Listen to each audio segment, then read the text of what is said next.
गीता की 11 बातें जो आपका जीवन बदल देंगी। 1. क्रोध का त्याग कर दें। क्रोध से मनुष्य की मति मारी जाती है, यानी मूढ़ हो जाती है, जिससे समृद्धि भ्रमित हो जाती है। समृद्धि भ्रमित हो जाने से मनुष्य की बुद्धि नष्ट हो जाती है और बुद्धि का नाश हो जाने पर मनुष्य खुद अपना ही नाश कर बैठता है। 2. मृत्यु से बढ़कर है मृत्यु का भय। ना कोई मरता है और ना ही कोई मारता है, सभी निमित्त मात्र हैं। सभी प्राणी जन्म से पहले बिना शरीर के थे, मरने के उपरांत वे बिना शरीर वाले हो जाएंगे। यह तो बीच में ही शरीर वाले देखे जाते हैं, फिर इनका शोक क्यों करते हो? कोई भी अमर जड़ी खाकर पैदा नहीं हुआ है, कोई जल्दी मरेगा तो कोई देर से। मृत्यु का भय मत पालो, मरना तो सभी को एक न एक दिन है। जो बना है वह फना है। 3. आत्मा अजर अमर है। आत्मा को न शस्त्र काट सकते हैं, न आग उसे जला सकती है, न पानी उसे भिगो सकता है, न हवा उसे सुखा सकती है। जो लोग यह मानते हैं कि मरता सिर्फ शरीर है, आत्मा नहीं, मेरे अपने जो मर गए असल में वे मरे नहीं हैं, उन्होंने तो देह छोड़ी है, वे कहीं और जन्म लेंगे। ऐसे लोग ही सच्चा मार्ग ढूंढ लेते हैं। 4. कोई हमारा अपना नहीं है। गीता में श्री कृष्ण अर्जुन से कहते हैं कि हे अर्जुन, तेरे और मेरे कितने ही जन्म हो चुके हैं। आज जिसे तू अपना समझ रहा है वे पूर्व जन्म में तेरे नहीं थे। मेरे और तेरे बहुत से जन्म हो चुके हैं। मैं उन सभी जन्मों के बारे में जानता हूँ, लेकिन तू नहीं जानता। 5. कर्मवान बनो, आस्थावान नहीं। कर्म पर ही तुम्हारा अधिकार है, लेकिन कर्म के फलों में कभी नहीं। इसलिए कर्म को फल के लिए मत करो और ना ही काम करने में तुम्हारी आसक्ति हो।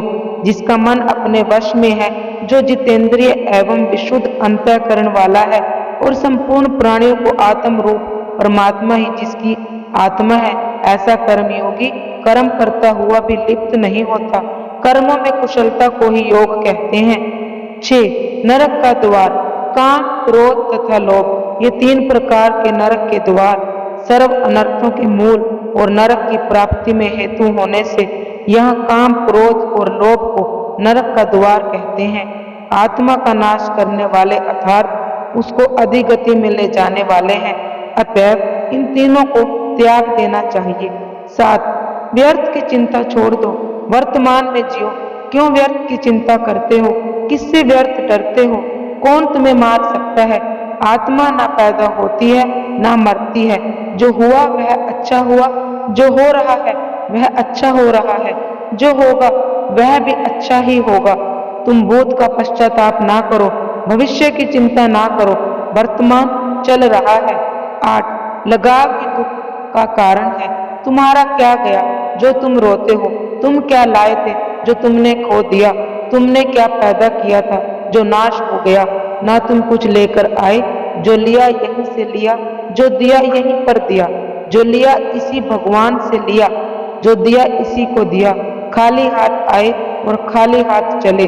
जो आज तुम्हारा है कल और किसी का था, परसों किसी और का होगा। तुम इसे अपना समझकर मगन हो रहे हो, बस यही प्रसन्नता तुम्हारे दुखों का कारण है। 9. परिवर्तन को समझो और उसके साथ रहो। परिवर्तन संसार का नियम है। जिसे तुम मृत्यु समझते हो वही तो जीवन है। एक क्षण में तुम करोड़ों के स्वामी बन जाते हो, दूसरे ही क्षण में तुम दरिद्र हो जाते हो। मेरा, तेरा, छोटा बड़ा, अपना पराया मन से मिटा दो, फिर सब तुम्हारा है, तुम सबके हो। ना यह शरीर तुम्हारा है ना तुम शरीर के हो। यह अग्नि, जल, वायु, पृथ्वी, आकाश से बना है और इसी में मिल जाएगा, परंतु आत्मा स्थिर है। फिर तुम क्या? बस धर्म की शरण में रहो। यदि तुम खुद कुछ नहीं कर सकते हो तो श्री कृष्ण कहते हैं कि तुम अपने आप को भगवान को अर्पित करो। यही सबसे उत्तम सहारा है। जो इसके सहारे को जानता है वह भय, चिंता व शोक से सर्वदा मुक्त है। जो कुछ भी तू करता है उसे भगवान को अर्पण करता चल।